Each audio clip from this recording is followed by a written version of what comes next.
All right, today we are diving into a really fascinating and I have to say a seriously provocative text. It's by Zhu Feng of Life Shenyang and it's called A Society Controlled by Power and Money is the Devil's World. Yeah, it definitely makes some pretty radical claims. So let's just jump right in with the question that's at the heart of this whole thing. Can you actually imagine a world completely without power and money? I mean, what would that even look like?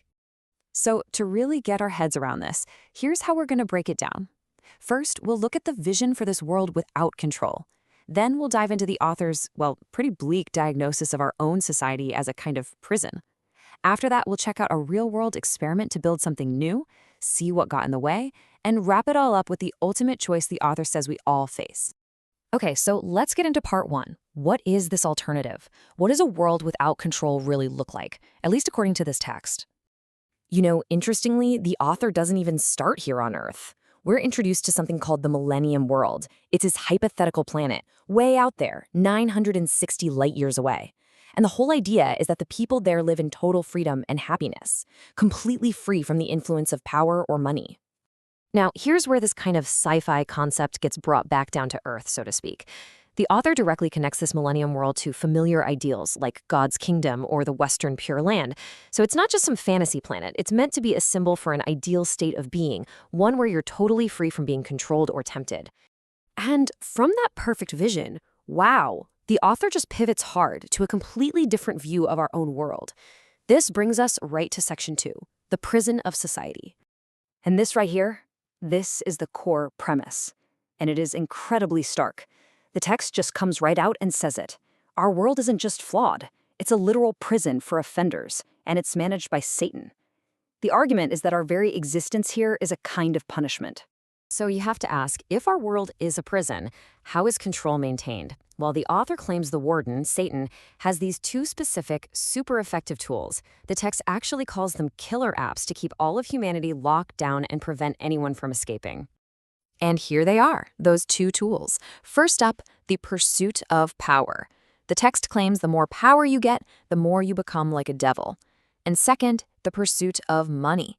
That's said to basically rot your spirit. The more you obsess over money, the darker your soul gets. According to the author, these two things are the bars of our prison. But look, this isn't just some abstract idea. The author and the Life Shenyang community actually tried to put this all into practice, which brings us to their Millennium World experiment. So this whole thing kicked off way back in 2009. The goal was to build a model of that Millennium World, but right here on Earth. And now, after more than 16 years, the author claims that even with all the challenges, the quality of life in their community is, quote, far superior to anything you'd find in the outside world. So the big takeaway from this 16-plus-year experiment is this incredibly bold conclusion. The author asserts that it's only when you remove power and money that people actually live like human beings.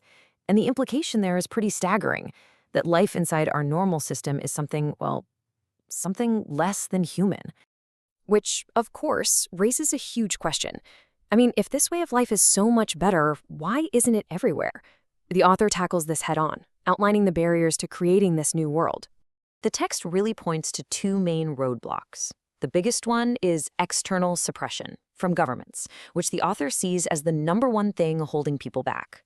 But there's also an internal hurdle, just the old habits and the ingrained ways of thinking that people bring with them, even when they're trying to build something totally new.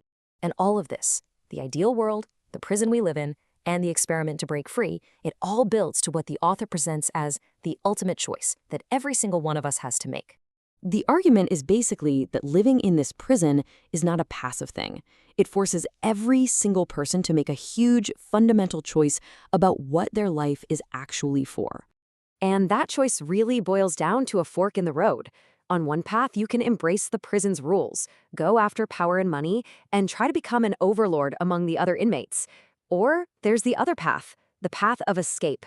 That means renouncing both power and money to start what the author calls a journey to a higher dimension of life. But, the author is also a realist. Following the second path, it's not simple. When you reject power, you can face suppression. And trying to live without money in a world that runs on it is, well, it's almost impossible. So the text leaves us with this pretty sobering thought. Escape is not easy. And that leaves us with a final question to ponder. In the world we actually have, is a true escape even possible?